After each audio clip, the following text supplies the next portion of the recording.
Hello po, magandang tanghali.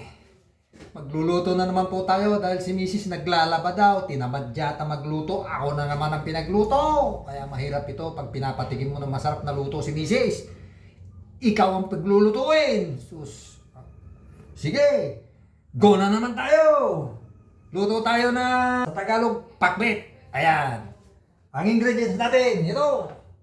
Baksakan sangkala. Ito po ang ating lulutuin. Ayan, meron tayong kalabasa, okra, sitaw, at saka ang palaya. Meron din tayong talong. Siyempre, hindi po yan mawawala. Ang sibuyas, kamatis, at saka bawang. Okay, simulan na natin ihiwan. Una muna ang bawang.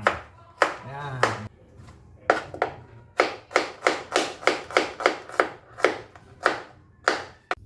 Okay, simulan na natin na lutuan. Sindihan na yan.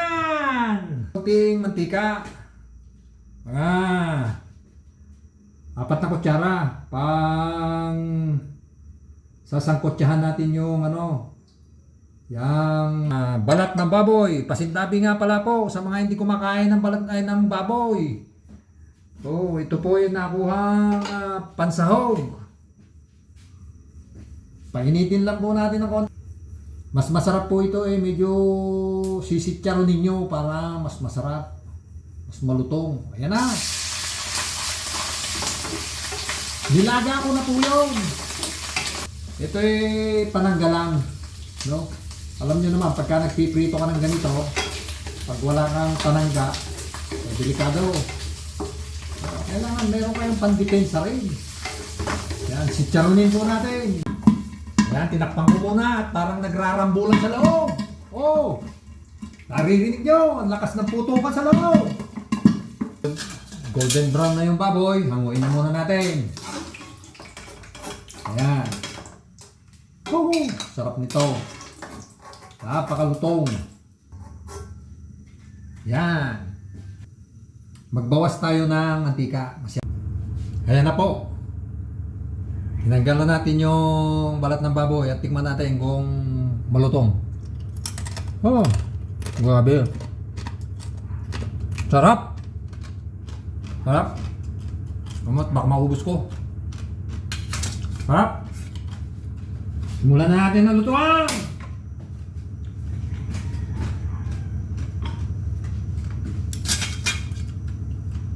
Unahin natin ang bawang.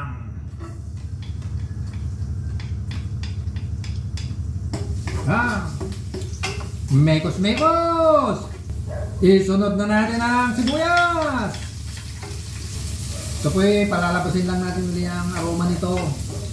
Pag medyo bumango na, amoy, mabango na! Isunod na natin ang kamatis!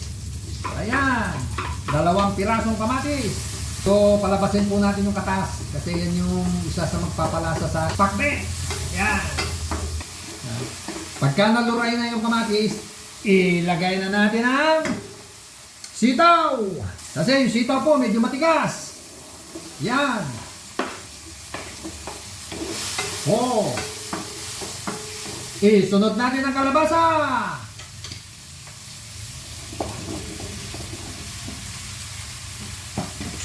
Mekos-mekos na yan. Ayan, isunod na natin ang andyan na po, sama-sama na yung talong at saka yung okra at saka yung palaya. Ilagay na natin lahat. At saka imekos-mekos. Maglalagay na tayo ng pampalasa. Boneless bagong isda, ayan. Galing Pangasinan. Yan po ang paninda ni Mrs. Maglagay na tayo mga 3 kutsara. Pampalasa. Tansyahan na lang to. Yan. Oh, maglagay po tayo ng 1 tasang tubig. Yan, para lumambot. Imekos-mekos natin sandali. At saka po natin pakuluin. Oh, ilagay na rin natin yung sahog. Para lumambot. Ayan, yung chicharon. Munti ko na nakalimutan.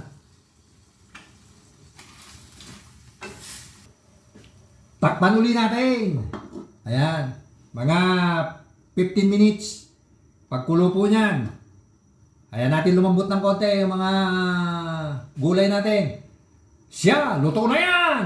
Ipapatikim na natin yan kay Mrs.